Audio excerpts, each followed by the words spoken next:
बिस्मिल्लाहिर्रहमानिर्रहीम। अस्सलाम वालेकुम नाज़रीन, आप देख रहे हैं MR न्यूज़। मैं हूँ कंदासनम। सानिया 18 अक्टूबर के शोहदा को खराज अकीदत पेश करने के लिए पीपल्स पार्टी कराची में आज जलसा करेगी, जिससे चेयरमैन PP समेत मरकज़ी कायदीन खिताब करेंगे। साल 2007 जब साबिक वज़ीर आज़म बेनज़ीर भुट्टो तवील जलावतनी के बाद वतन पहुंची तो शाहराए फैसल पर कारसाज के मकाम पर यके बाद दीगरे दो होलनाक धमाकों ने तमाम खुशियां और जश्न को चीखों पुकार, आंसुओं और एम्बुलेंसों के सायरन में तब्दील कर दिया। अफसोसनाक वाक़े में 150 से ज़ायद अफराद जान की बाजी हार गए, जबकि दर्जनों ज़ख्मी हुए। हर साल की तरह इस साल भी पीपल्स पार्टी की जानिब से कराची में सानह कारसाज के शोहदा की याद में जलसे का इनेकाद किया जा रहा है। सब्जियों की बरामदात में रवां माली साल के पहले 2 माह के दौरान 83%, जबकि फलों की बरामदात में 23.49% इजाफा हुआ।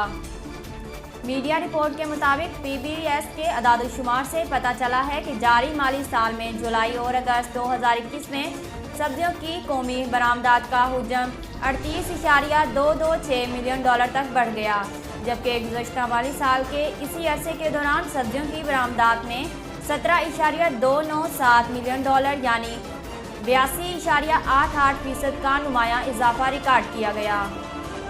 पेशावर में डाकुओं ने सूबाई वजीर खैबर पख्तूनख्वा शौकत यूसुफजई के भाई लियाकत अली को लूट लिया। पुलिस के मुताबिक 3 मोटरसाइकिल सवार मुसल्लह अफराद गुलबहार नंबर 2 में लियाकत अली से मोबाइल रकम, ATM कार्ड और दीगर अशिया छीनकर फरार हो गए।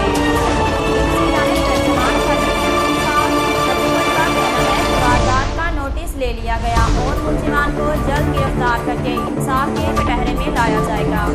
पीपल्स पार्टी आज बाग जिला में सियासी कुव्वत का मुजाहरा करेगी, जिसके लिए तैयारियां भी मुकम्मल कर दी गई। सारे कायद के सामने होने वाले जलसे के लिए पंडाल सजा दिया गया, जबकि बाग जिला में बड़ी तादाद में कुर्सियां भी लगा दी गई। जलसे के लिए 50 फीट ऊंचा और 120 फीट लंबा स्टेज तैयार कर दिया गया।